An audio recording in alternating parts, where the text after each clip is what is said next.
નમસ્કાર, news for કાઠિયાવાડમાં આપનું હાર્દિક સ્વાગત છે. હું છું હિના. શહેરની સૌથી મોટી અને પ્રસિદ્ધ જગન્નાથની રથયાત્રાની તૈયારીઓ દર વર્ષે મામેરાથી શરૂ કરવામાં આવી હોય છે.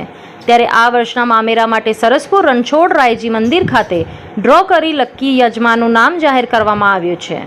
મામેરા માટેના યજમાન બનવા માટે 6 લોકોએ નામ લખાવ્યું હતા. ચિઠ્ઠીમાં 6 લોકોના નામ લખી ભગવાન રણછોડ રાયજીની સામે નાની બાળકીઓ દ્વારા ચિઠ્ઠી લેવામાં આવી હતી, જેમાં વાસણામાં રહેતા જાગૃતિબેન ત્રિવેદીનું નામ જાહેર કરાયું છે. વાસણામાં રહેતા જાગૃતિબેન ત્રિવેદીના જણાવ્યા અનુસાર અમારા ત્રિવેદી પરિવાર દ્વારા છેલ્લા 8 વર્ષથી યજમાન બનવા માટે રાહ જોતા હતા. 8 વર્ષ બાદ જાગૃતિબેનના ઘરે ભગવાન જગન્નાથજી મામેરું કરવાનો અવસર આવ્યો છે. આ વર્ષના મામેરાની ઉજવણીમાં સમગ્ર વાસણા ગામ જોડાશે.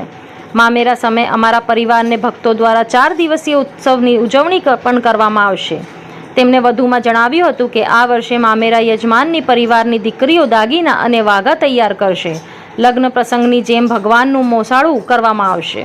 બ્યુરો રિપોર્ટ રંજીતસિંહ સિંધવ, અમદાવાદ.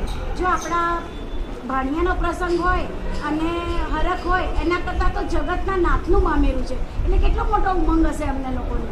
એટલે અમે એવું કોઈ બિલીવ ના કરી શકે એટલું બધું અમે મામેરાનું વિચાર્યું છે. અને જગતના નાથનું મામેરું છે એટલે આખું જગત જોતું રહી જાય એ રીતનો અમારો મામેરાનો ભાવ છે. શું અર્પણ કરવાના છો?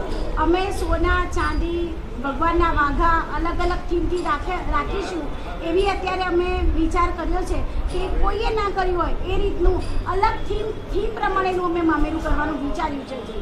પરિવારમાં કેટલો ઉત્સાહનો દિવસે જ્યારે સરસપુરના મંદિરમાં મોસાળાનું દર્શન જાહેર જનતા માટે રાખ્યું છે, પછી અમને મોસાળું અમારા ઘરે જ્યારે આપશે તો 11 પછીના જે 4 દિવસો છે એ અમે અલગ અલગ પ્રોગ્રામો રાખીશું ને બધાને એક દિવસ માટે મોસાળું બતાવીશું. અને પછીના પ્રસંગોમાં અમે ભજન છે કે ગરબા છે કે એવું કંઈ પણ પ્રસંગ કરવાનું અમે વિચાર્યું છે. હજી એવું ડિસાઈડ કશું નથી કર્યું કે શું કરીશું, પણ 4 દિવસ તો એવો મોટો પ્રસંગ અમે કરવાનું વિચાર્યું છે કે દરેક જાહેર જનતા ભગવાનના મામેરાથી કનેક્ટ થઈ શકે. અને વાસણા વિસ્તારમાં રહેતા લોકો તો ખાસ કે જે અમારા ઘરે આવીને અમારું મામેરું જોઈ શકે કે મામાએ કેવું મોસાળું કર્યું છે અને ભગવાને કેવું અમે અર્પણ કર્યું છે એ વાસણામાં રહેતી તમામ જનતા જોઈ શકે, એના માટે અમે પ્રોગ્રામ કરવાનું અત્યારે અમે વિચાર્યું છે. છેલ્લા 9 વર્ષથી જેની રાહ જોતા હતા એ પણ આ વખતે અમારા ભાગ્યમાં આવી છે. અને અમે હવે કુટુંબ ભેગું થઈ અને મામેરાની તૈયારી કરી રહ્યા છીએ. હજુ તો પ્રાથમિકતા છે, સારો ઓપ આપીશું અને સારામાં સારું મામેરું કરશું એવી અમને અંદરથી ભાવના. શું અર્પણ કરવાના છે? જે અમને ભાવથી આપ્યું છે તે તમામ વસ્તુ રણછોડ રાયને અર્પણ કરશું એવી ભાવના છે. પણ હજુ શરૂઆત છે, લગભગ હવે તૈયારી કરશું પછી બધી જાહેર કરશું. 8 વર્ષથી રાહ જોઈ રહેતા 9મા વર્ષે અમારું ભાગ્ય ખુલ્યું.